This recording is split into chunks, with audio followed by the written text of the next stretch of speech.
I'm pleased to serve on the Oversight Commission for House Republicans with my colleague Donna Shalala from Florida and Pat Toomey of Pennsylvania representing Senate Republicans. It's important work, and I think transparency is key. Secretary Mnuchin and the Fed Chairman Jay Powell have both told us that they're committed to transparency. The Act calls for transparency, and so I expect in these exchange stabilization funded facilities that they will be transparent. What is it we would learn, though? Let's say we get the names of every company who got this money. What recourse is there if somebody got funds who potentially should not have?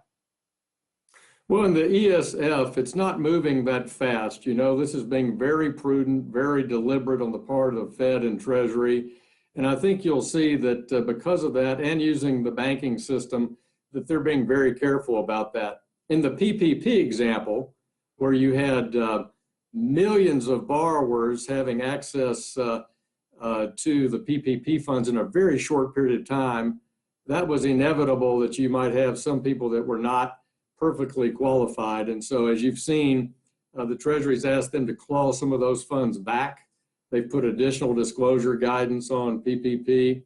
And I was public in my comments last week that the 7A program for the SBA, unless those borrowers were promised something else, which I don't believe they were, that we should follow the disclosure standards in the SBA 7A program.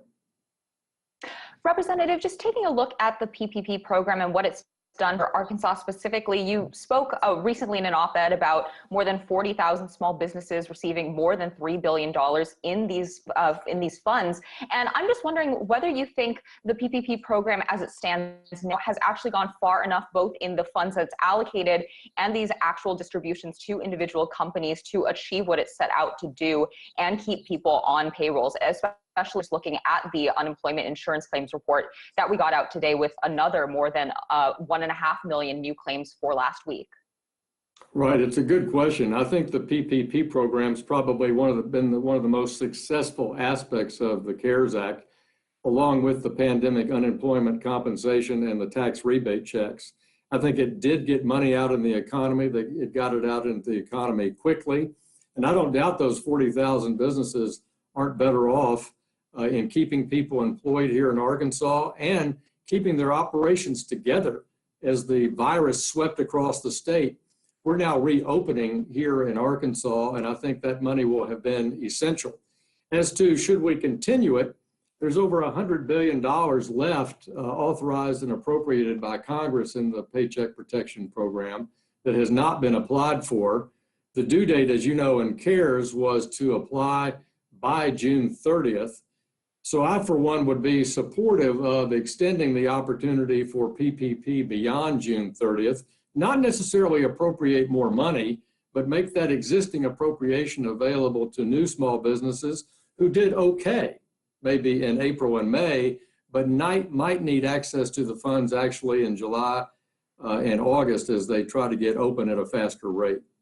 And Congressman, to pick up on that idea, what about not just the PPP, but the other stimulus, the stimulus checks that individuals were receiving? Because as we get sort of past reopening towards the fall, potentially facing a second wave, do you think that Congress will really need to remain focused on finding creative solutions for stimulus a little bit further out? Well, Julie, it's a good question, and we don't really know how fast the economy will reopen. These statistics are actually very encouraging, as you've seen on retail sales and the jobs created in May. We did have that claims report this morning that was showing that it's coming down, but still at a troubling level. So I think Congress has to be flexible. The real issue should be how to phase it in and phase it out. But I think Congress has to be flexible as we look at the next few months without predicting a second wave or not. We know some aspects of the economy will open slower than others, and we know some geographic areas will be harder hit than others. So I'm encouraged actually by the travel statistics and the business statistics that I'm seeing, including that the Chamber survey shows that 80% of small businesses are now reopened. that bottomed out, I think, in late April at about 50% were closed. Representative, I'm going to assume that you and members of Congress do have concerns about what the Fed is doing with Treasury funds to backstop losses as it goes into bond buying programs, corporate debt, that it's never done before. Do you have concerns that there could be real setbacks with what the Fed's about to do?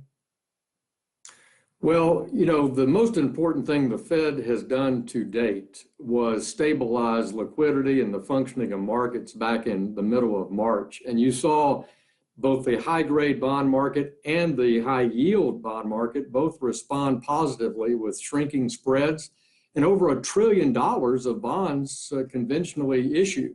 So the Fed actually in the primary corporate bond market and in their secondary corporate bond market have really not done anything measurable and material except say that they're available.